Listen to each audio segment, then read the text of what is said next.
running for president of the United States actively at the time, it implicates a lot of different concerns. You've heard experts pointing that out.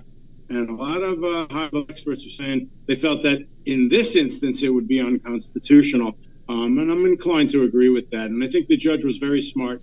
My scouting reports, I talked to some people, including a high-level appellate judge who's retired now. And he said this judge, exactly like he said, no nonsense, very solid, very fair, very glowing report, which was great. And the point is, this judge was really smart, which is I'm not issuing a gag order, but behave yourself, because if you don't, you may be right back here in front of me again. And we've all been through that many times. Yeah, I guess, Randy, to you, what happens tomorrow? What happens after that, into the weekend? Are we not going to be hearing updates about this particular case until December, or will there be motions filed? Will there be appeals filed? Could you even get an indictment reversed? Can they rescind the indictment? Does that ever happen? No, what would happen is the indictment continues to trial, or the indictment gets dismissed, or the indictment gets reduced. Those are the possibilities. What I think is going to happen is that tomorrow we're all going to wake up and say, wow, hopefully it'll be a beautiful day and we will go about our business. Mr. Trump's lawyers will probably be hunkering down with the indictment. Mr. Trump will go to breakfast and perhaps play a round of golf. I think life will get back to some sense of normalcy for all of us until the first motions hit, whether it's a demand for a bill of particulars before formal motion practice. And by the way, with the change in New York discovery laws, where once upon a time you had to pull teeth to get discovery out of a prosecutor, and you really got the lion's share of it right before trial. Now with discovery reform, the prosecution must basically turn over the entire file over to the defense, and relatively quickly. So there's going to be a lot of discovery that's going to come down, and that may wake up the public. But I think for the most part, yes, we all were waiting. Was New York going to fall into the East River and float away? Was there going to be a nuclear bomb detonated at One Hogan Place? None of those things happened. No, of course. But I do want to go into worst case scenarios, though. If this does get to trial, if this is tried on both sides, the prosecutors, the defense, and possibly a conviction, what does that look like? What is former President Trump facing, though? He's not going to jail. Mr. Trump is not going to jail. It will not impede his ability to run for office whatsoever. Doug being the historian, I'll jump on Doug's bandwagon. Lyndon LaRouche ran for president in 1972 after having been convicted of tax fraud. And back in the 20s, I think there was a gentleman named Wise who actually ran for president from jail. So the only disqualifier for President Trump would be if he were convicted of treason. Right now, he's over the age of 35, was born in the United States, and has been here for 14 years. Those are the only things that disqualify him, except under the 14th Amendment, if he were convicted of sedition or treason. Okay, yes, I was just trying to maybe play out some of those scenarios, play out, if he wasn't a candidate for president at this very moment, obviously that is a big factor and stipulation, what would he be facing? As far as possible prison time if he got convicted? He'd be facing a maximum. Well, if he weren't a candidate? No, I think if he weren't a candidate, I think Randy would agree. The case would probably move along quicker. To me, a big sort of hint of the overall landscape is this question of taking the first conference all the way out in December. I've gone to court hundreds of times, and so has Randy, of course. And, the first conference is in a month or two, and we regroup and we talk about motion schedules and all of that. So the fact that the next time is December. But I liked your question, though, Andrew, which is what's really going to happen day to day, because that's an open question. There's two possibilities there. Possibility one is it really does go into a lull and everybody knows, oh, yeah, they'll be back in December and that's it. Let's go on with our other activities. Or two, we get these breathless reports. There's the lawyer. He just came out of the clerk's office. He filed a motion. I expect it'll be somewhere in the middle. You're not going to have breathless, coverage every minute, et cetera, et cetera. Because let's face it, what we just went through the last couple of days is just, it's incredible. The plane is now taxied out 10 feet, Jim, back to you. I mean, really micromanaged because people are interested in it. But I don't think you're going to see that now between now and December. But I think you'll see some reporting, but not breathless every minute reporting. But Andrew, to your point, in terms of pure penalties, a max of 4 years on each of the E felonies, a max of a year on the misdemeanors. Since Doug had mentioned earlier, these really arise out of two transactions, Stormy Daniels and Karen McDougal. So no, you don't stack them. It's not 4 years on each of the felonies. And if they were reduced to misdemeanors, a year on each of the misdemeanors. And again, Donald Trump or Randy Zellin or Doug Burns, nobody's going into jail in this case. No one's going to see 136 seconds, 1 second in jail, let alone 136 years. And again, truth be told, this will really, if anything right now, it may gin up his base. It may create a boost in the polling, particularly if there are people really latching on to this notion that this is a political prosecution. As you said, if it weren't the president, would this prosecution even be brought? I think it'd be tough to say that the answer would be, yeah, it would be brought anyway. No. Okay, can I just game out another scenario with you gentlemen here? We're past the 5:15 mark on the West Coast. We're past 8:15 there in Florida. In Mar-a-Lago, we were expecting former President Trump right at 15. He is running a little bit late, but I have another question. And this is a legal question as well. In the event that it is getting serious for the Trump legal team, and possibly they're getting close to trying this, they don't know how the jury is going to be faring about this. Would there ever be a situation where they could change, former President Trump could change his plea of not guilty, take a guilty plea, make a deal? Are you foreseeing that in the near future at all? Is that necessary? That is never going to happen in this case, not to be so dogmatic about it, but it's just never going to happen because the president, former president, is just completely dug into the idea that he did nothing wrong. I mean, some people have said, and they're right. One commentator said, I'm sure that Joe Tacopina and company may try to, have a dialogue with the district attorney. The logical play, of course, would be one count of a misdemeanor. But again, the thing's just way, way too toxic. But I wanted to game out another scenario, to use your phrase, Andrew, and that is, let's get to the law school claim hypothetical. What if he doesn't get the nomination? Are you kidding me? Then nobody's going to want to try this case. They could care less about this case. Okay, and obviously that is bringing in the paramount, obvious political considerations at play here. I just want to reset for the viewers. We have a lot of you joining as we await former President Donald Trump there in Mar-a-Lago to deliver remarks for his response to this historic arraignment today there in New York City. You watched him land there on the tarmac at Palm Beach International. So it's been a pretty long, trying day here. And so the former president, I can imagine and expect many of you want to hear what he has to say. He has been quite active, quite prolific, though, on social media, on Truth Social, posting really through this.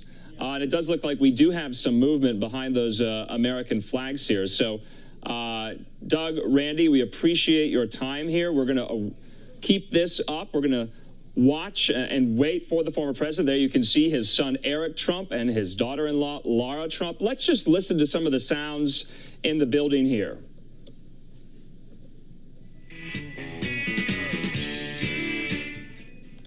Okay, and you also see there Jason Miller. He is a Trump 2024 campaign spokesman. Also Dan Scavino there, who used to run social media in the Trump White House. So a lot of Trump inner world fixtures, like I said, in there in the ballroom at Mar-a-Lago, waiting to hear the former president make these remarks. It'll be his first time on camera responding to this historic arraignment today. And there you can see members of the Secret Service getting ready. You can kind of make out the former president there behind those American flags. You can see the hair. Let's listen in, and we'll take this live for you. Doug, Randy, thanks so much.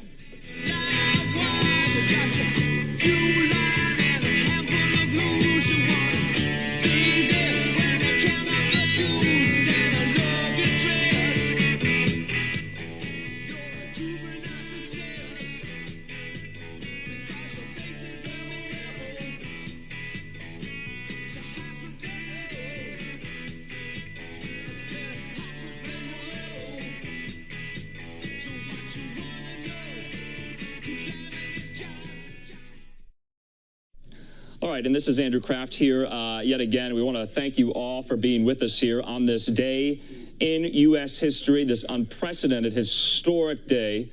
Former President Donald Trump flying to New York City last night, facing the arraignment in court today in Lower Manhattan. We also heard from the DA who is bringing the case, Alvin Bragg. We'll be playing out some of those comments a little bit later. We also heard briefly from Trump's legal team as well, right outside the courthouse, in that scrum of reporters issuing their thoughts on the case. It does look like the former president is making his way into the ballroom. Let's listen. And I'm proud to be an American, where at least I know I'm free. And I won't forget the men who died, who gave that right to me. And I gladly stand up next to you and defend her still today. 'Cause there ain't no doubt.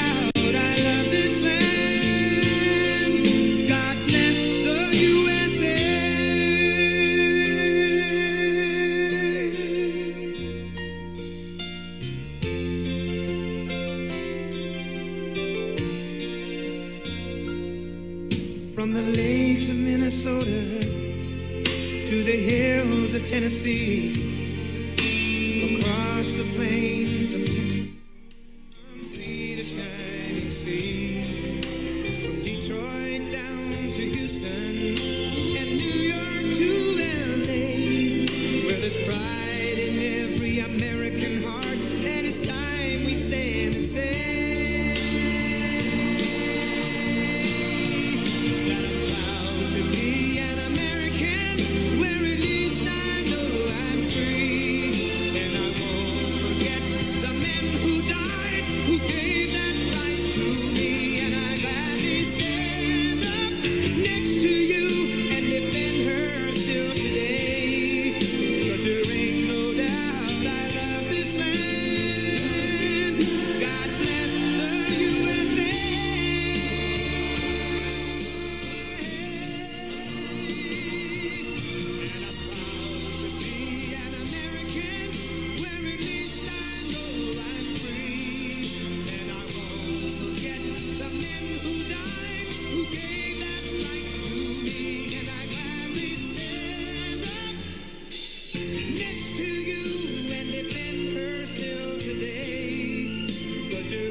Save our country.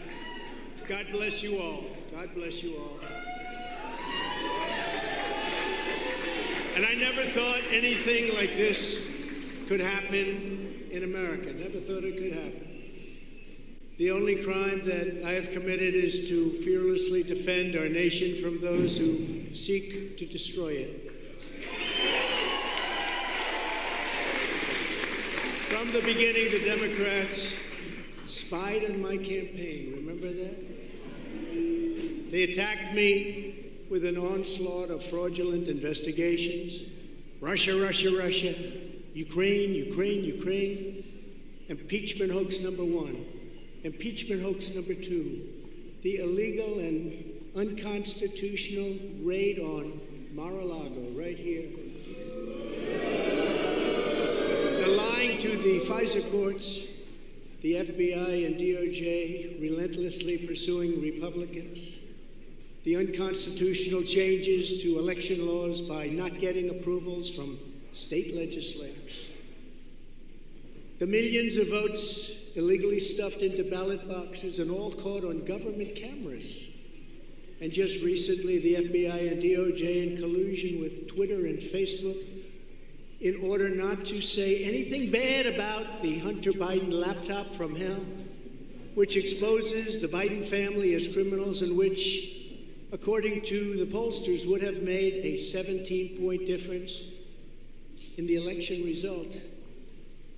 And we needed a lot less than that, like about 16.9. It would have been in our favor, not my favor, our favor, because our country is going to hell. And we remember the 51 intelligence agents who said Hunter Biden's laptop was Russian disinformation. It didn't exist. It was Russian disinformation. Remember that? And that was all confirmed strongly by the FBI when they all knew that it wasn't Russian disinformation. And so much more. Our elections were like those of a third world country. And now this massive election interference at a scale never seen before in our country, beginning with the radical left, George Soros-backed prosecutor Alvin Bragg of New York, who campaigned on the fact that he would get President Trump. I'm going to get him. I'm going to get him. This is a guy campaigning. He wanted to get President Trump at any cost, and this before he knew anything about me, didn't know a thing about me. He was campaigning. As it turns out, virtually everybody that has looked at this case, including rhinos and even hardcore Democrats, say there is no crime and that it should never have been brought. Never have been brought. Everybody. Even people that aren't big fans have said it. They said this is not the right thing to do.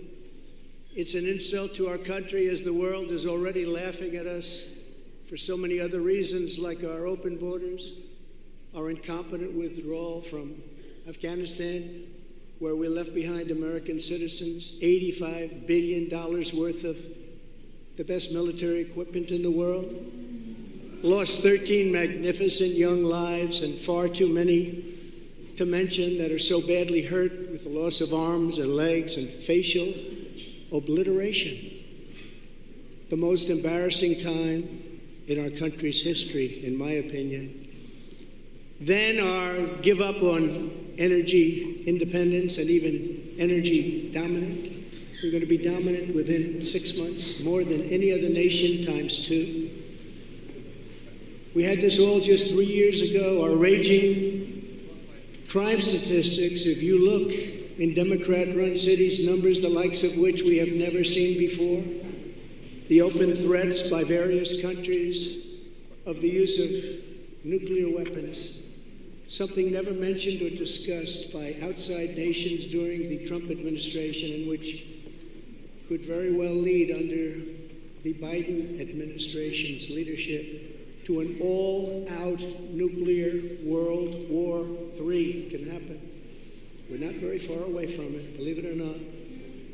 An economy that has been crippled by the biggest inflation we have seen in more than 60 years, and a military that I used to defeat ISIS in 4 weeks. They said it would take 4 years. 4 weeks. To kill al-Baghdadi and Soleimani, that has now gone woke at the top levels by trying to indoctrinate everyone down to the lowest ranking patriot. But now they have really stepped up their efforts by indicting the 45th president of the United States, who received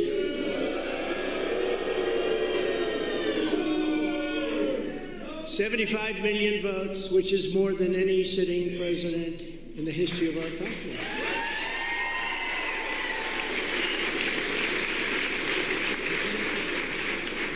And in the wings, they've got a local racist Democrat district attorney in Atlanta who is doing everything in her power to indict me over an absolutely perfect phone call, even more perfect than the one I made with the president of Ukraine. Remember, I kept saying that's a perfect call. This one was more perfect. Nobody said, sir, you shouldn't say that. Many people on the phone. Or hung up in disgust because of something I inappropriately said. Because nothing was said wrong. In fact, at the end of the call, we agreed to continue our conversation about election fraud, and election fraud specifically in Georgia at a later time. Many people on the phone, including lots of lawyers, nobody found anything wrong with that perfect call until a book promotion tour many months later. All of a sudden they say, you know, I remember Trump making a call.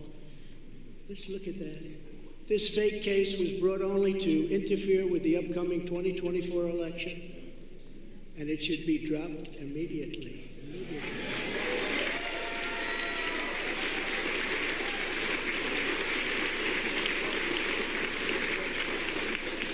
Then you have a radical left lunatic known as a bomb thrower who is harassing hundreds of my people day after day over the Boxes hoax. You know, the Boxes hoax, as we call it. Just so everyone knows, I come under what's known as the Presidential Records Act, which was designed and approved by Congress long ago just for this reason. Under the Act, I'm supposed to negotiate with NARA, the National Archives and Records Administration, which as of this date is a radical left troublemaking organization that red flags the Constitution of the United States and the Bill of Rights as dangerous and triggering. Can you imagine? This is what we have to deal with. But there is no criminality under the Presidential Records Act. That is not what it's all about. We were negotiating in very good faith, proper way, in order to return some or all of the documents that I openly and in very plain sight brought with me to Mar-a-Lago from our beautiful White House, just as virtually every other president has done in the past. When FBI and DOJ officials with NARA were here, I told my lawyer to show them the very secure storage room in which they were locked. The FBI's sole request in writing was, could you please put another lock on the door? We immediately complied. It's a lot different than the Biden situation, isn't it? The next thing I know, we were raided by many gun-toting FBI agents who took whatever they wanted, including my passports and medical records. Everybody was in shock. Nobody had ever heard of such a raid before. Can't even believe it. Who would think that that could happen today? I immediately thought of the Fourth Amendment that protects against unreasonable search and seizure. But they did it anyway because our justice system has become lawless.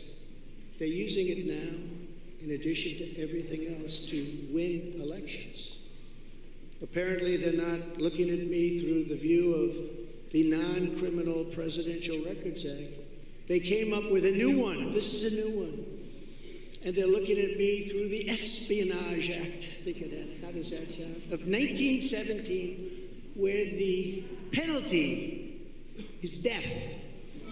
Even though that has absolutely nothing to do with openly taking boxes of documents and mostly clothing and other things to my home, which President Obama has done, the Bushes have done, Jimmy Carter has done, Ronald Reagan has done. Everybody's done. In fact, Hillary Clinton got rid of 33,000 emails, and that was okay. But nobody's done it like Joe Biden. This lunatic special prosecutor named Jack Smith, I wonder what it was prior to a change, who others of his ilk say he's even worse than they are, is only looking at Trump, yet Joe Biden took massive amounts more documents, even removed many boxes to Chinatown. You believe that? He's got $10 million from China. Where did that come from? I guess they were banking on Hunter's expertise. and had others stored in unsecured offices in Pennsylvania and strewn all over his garage floor where his now very famous Corvette is also stored. All over the floor, including classified documents. But that's okay. Perhaps most importantly, he has 1,850 boxes in Delaware, which he is refusing to give up. But isn't that real obstruction? That's obstruction. As president, I have the right to declassify documents, and the process is automatic. If I take them with me, it's automatic, declassified. Biden was vice president. He had absolutely no right to declassify as vice president. He doesn't come under the non-criminal Presidential Records Act. He comes under the very criminal Federal Records Act, unfortunately for him, but it's not going to matter because they don't follow the law, which has very severe penalties. He had classified documents that he took while he was a senator, which is absolutely inexcusable. And other senators, including Democrats, are outraged. But he's not being harassed and hounded like the people who work for me are. In fact, they seem to have forgotten about his documents entirely. So many, thousands and thousands. It's okay with him. They like to say that I'm obstructing, which I'm not, because I was working with NARA very nicely until the raid on my home. But Biden is obstructing by making it impossible to get the 1,850 boxes or explain why many documents were located in Chinatown. Can't explain it. Why were they in Chinatown? I don't know. Lastly, I'm under investigation. This time a civil investigation by another racist in reverse who also campaigned on, I will get Trump. I will get him. This was her campaign. Never ran for office. I will get him. Her name is Letitia James. And she proclaimed while campaigning, quote, I look forward to going into the office of the Attorney General every single day, suing him, and then going home. Just before she knew me. She announced, what is fueling my soul right now is Trump. And that she had her eyes on Trump Tower. Those eyes are focused on Trump Tower. Didn't know the young lady. She even assured her supporters in an election promise that we're going to definitely sue him. We're going to be a real pain in the ass. He's going to know my name personally. Yeah. And then she claimed that I was an illegitimate president. Think of it. With all we did on energy, with all we did on the military, on taxes, biggest tax cuts in history, biggest regulation cuts in history, right to try, people able to get drugs now that aren't approved. Hopefully we don't have that problem. Letitia James vowed to use every area of the law to, quote, investigate President Trump and his business transactions. Those transactions are going to be investigated, she said. And that of her family and his family, because we're going after his family, and we're going after them hard. This is all before entering office and all before knowing anything at all about me, but she's going to get me. This is why, along with unrelenting crime, so many people and companies are leaving New York. She said that I falsified my financial statements, but in fact we're proving and will prove that my financial statements were substantially more than we submitted, not less.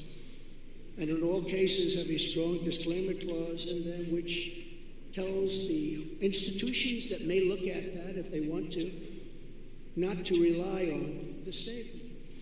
But they've got a problem with their case because, number one, I'm very underleveraged. They can't believe it. All the stuff they read and gave. And have very little debt relative to the value of assets. And importantly, not one bank has lost even $1. She was investigating me to save banks. They have very good lawyers. But they didn't lose a dollar with us during this period of time. In fact, the banks we're talking about made almost $200 million off Donald Trump, and they liked me very much. We never missed a payment, never got a default notice, had a great relationship with all of them. I don't need banks. I have a lot of cash. I built a great business with my family, built a fantastic business.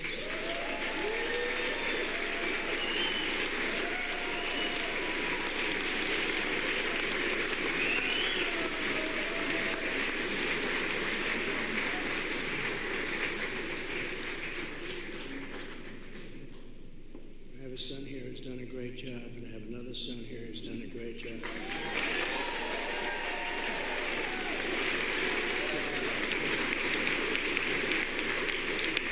And Ivanka, and Barron will be great someday. He's tall, he's smart, but I have a great family, and they've done a fantastic job, and we appreciate it very much.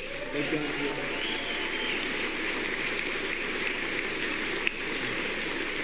So she's suing me over banks that weren't defrauded, when she should be focused on violent crime that's driving people out of the state. This is a persecution, not an investigation. She's put our family through hell. It's cost hundreds of millions of dollars to defend, but our heads are held very, very high.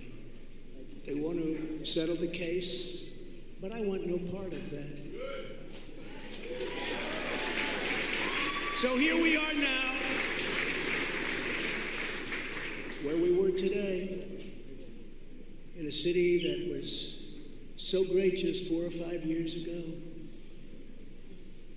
But now we're there, spend time there today, as you possibly read, with a local failed district attorney charging a former president of the United States for the first time in history on a basis that every single pundit and legal analyst said, there is no case, there's no case.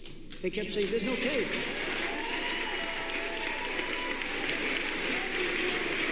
Virtually everyone. But it's far worse than that, because he knew there was no case. That's why last week he delayed for a month and then immediately took that back and threw this ridiculous indictment together.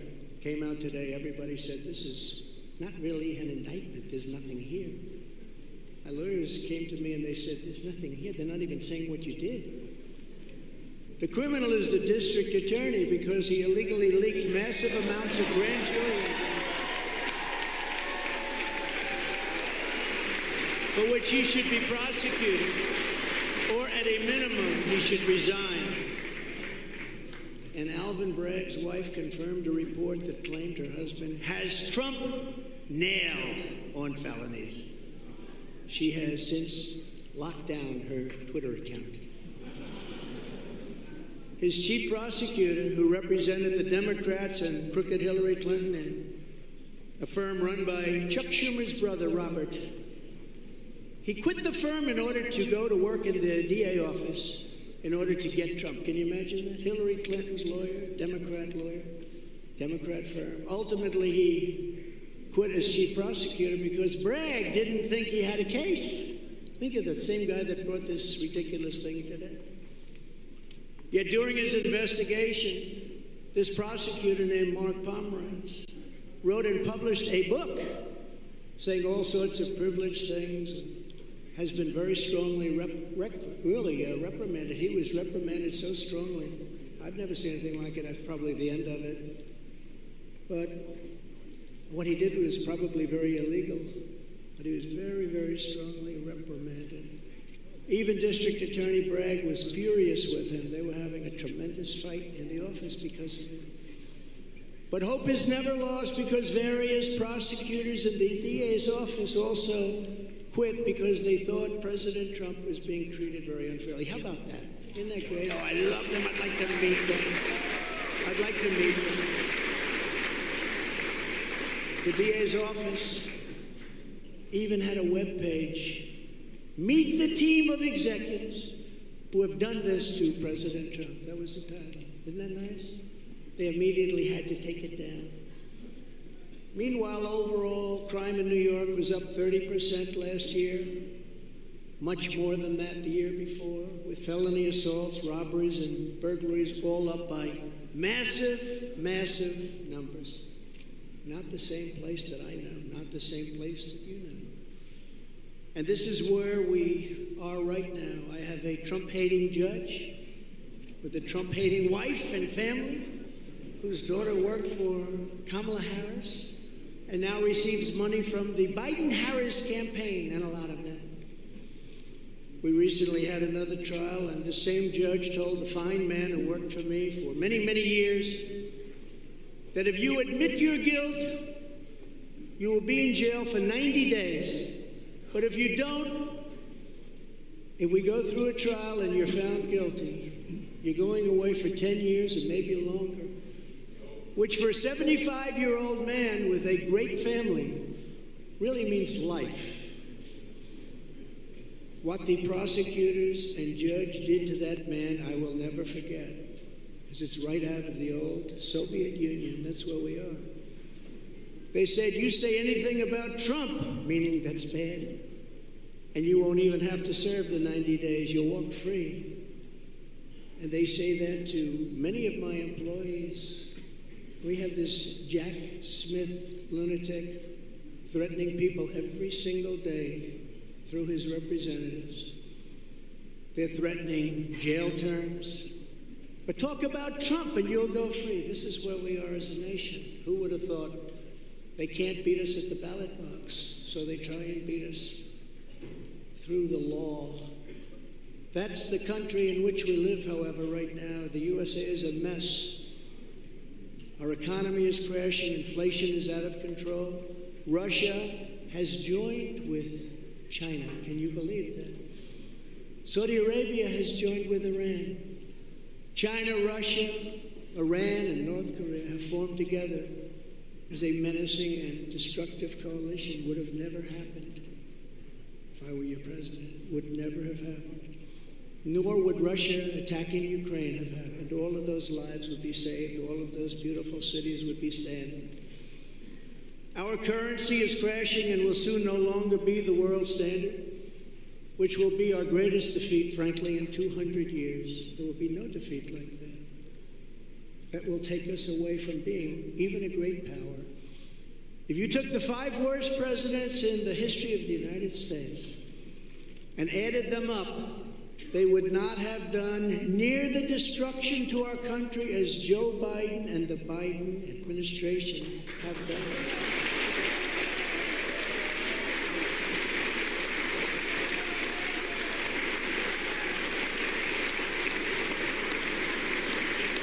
Incredibly, we are now a failing nation.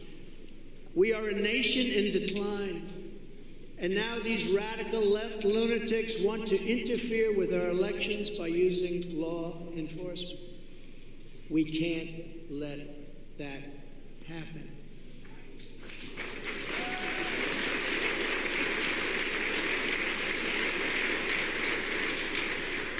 With all of this being said, and with a very dark cloud over our beloved country, I have no doubt, nevertheless, that we will make America great again. Thank you. God bless you, and God bless America. Thank you very much, everybody.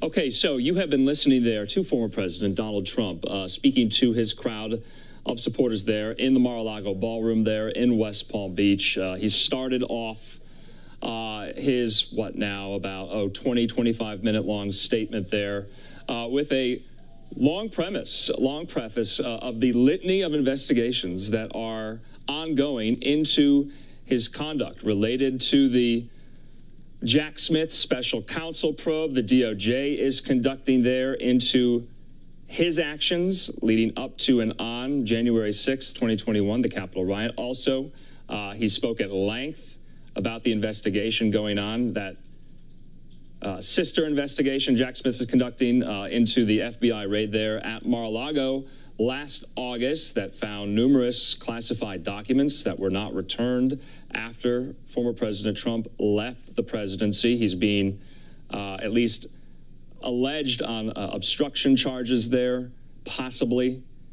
And then, of course, he spoke at length about the Fulton County, Georgia investigation that District Attorney there, Fannie Willis, is conducting as well into alleged interference there in the 2020 election in the state of Georgia. Remember that very famous phone call that was given to the Washington Post on January 3rd, 2020, outlining a call he made to then Georgia Secretary of State Brad Raffensperger and others, saying to find 11,000 some votes in order to make up the difference there in a state that he had lost. Now, you were listening to the president. He then finally got into the issue at hand here, the now arraignment he underwent today in Lower Manhattan, going after District Attorney Alvin Bragg, calling this a political prosecution and persecution, saying that this, and these are his words,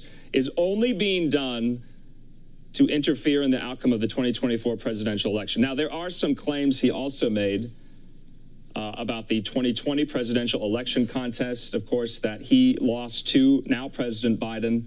President Biden won, of course, by 306 electoral votes. The Trump campaign and his allies, remember, mounted 60-plus lawsuits in several different battleground states and lost most of them there. You just saw failed Arizona gubernatorial candidate Kari Lake in the ballroom as well. It's interesting to see who all these Trump world figures are who came out for this speech. He also made some claims as well about the 2020 election contest that he lost. And remember, multiple federal agencies at the time said there was not a substantial amount of fraud to have overturned the election results as they stand. There, of course, you recognize that face, MyPillow CEO, founder Mike Lindell, who himself has been quite a proponent of these baseless 2020 election conspiracy theories. You also saw Dan Scavino there, who used to run social media in the Trump White House. Now, remember, he's also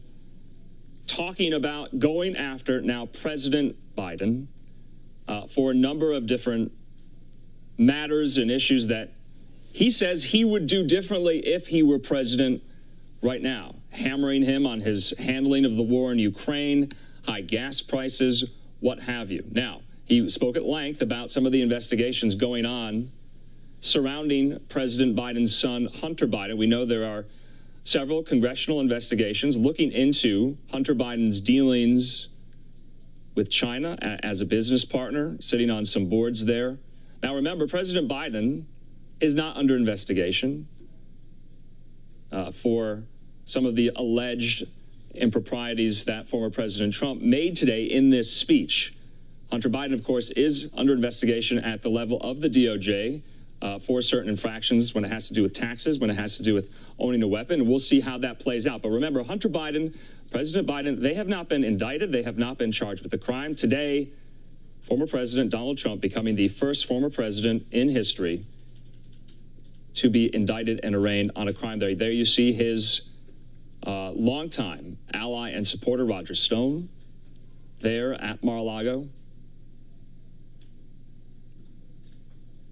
So right now, we are going to take a quick commercial break. When we come back, we'll be bringing on more analysis, more experts, reporters as well, to go into the political aspect of this. Now that this has indeed happened today, how does that affect the 2024 presidential primary contest? How will this affect former President Trump's campaign schedule?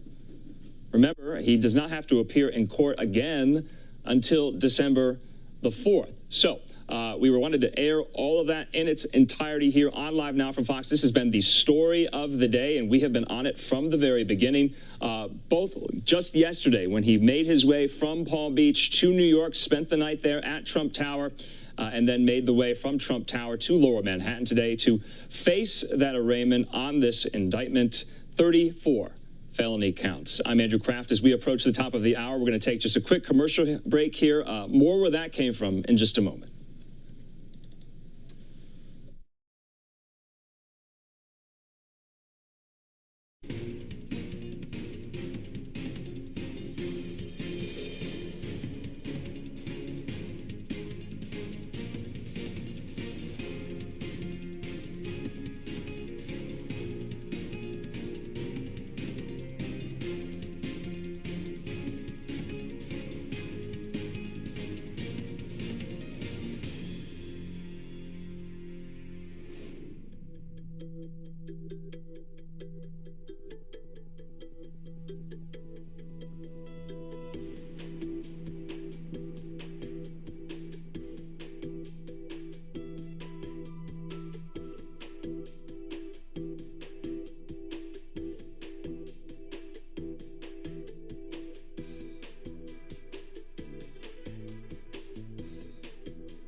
And welcome back here to Live Now from Fox. Almost 6 o'clock here on the West Coast, 9 o'clock there in West Palm Beach, Florida. You just watched former President Trump deliver remarks, the first on camera responding to that historic arraignment today. Fox News correspondent David Spunt has a look and a summary at what all has transpired today from Washington.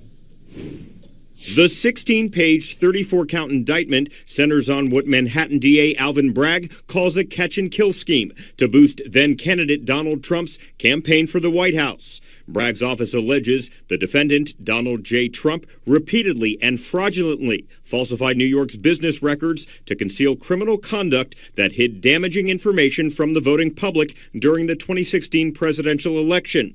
The 34 counts focus on what Bragg calls reimbursements to former Trump fixer Michael Cohen, who claims he paid $150,000 to former Playboy playmate Karen McDougal and $130,000 to adult film actress Stormy Daniels, in an effort to silence them and keep the story out of the headlines to help the Trump campaign. Bragg continues, in order to execute the unlawful scheme, the participants violated election laws and made and caused false entries in the business records of various entities in New York. The participants also took steps that mischaracterized, for tax purposes, the true nature of the payments made in furtherance of the scheme. In New York state law, falsifying records in the first degree is a felony and includes intent to commit another crime. But the other crime not specifically mentioned in the indictment. The indictment doesn't specify that because the law does not so require. But Bragg points to a New York state election law, which makes it a crime to conspire to promote a candidacy by unlawful means. In Washington, David Spunt, Fox News. David, thanks so much. We want to bring into the conversation now Ben Jacobs, a reporter who has been following this all day. We spoke last night, of course, Ben, and now we were all, anticipating this, previewing this today. It has come to pass. Now you're hearing the word surreal a lot. Do you agree? In some ways, it certainly is surreal in the abstract to think about a former president being indicted. But in other ways, this was so expected that this has been priced in. There's been speculation about Trump's criminal jeopardy for a while now, that this seemed almost inevitable. And certainly in his response tonight, it seemed like a normal Trump rally rather than the chastened response of criminal defendant facing indictment. Yeah, let's talk about the remarks. So many people have just watched this. We just got off it, but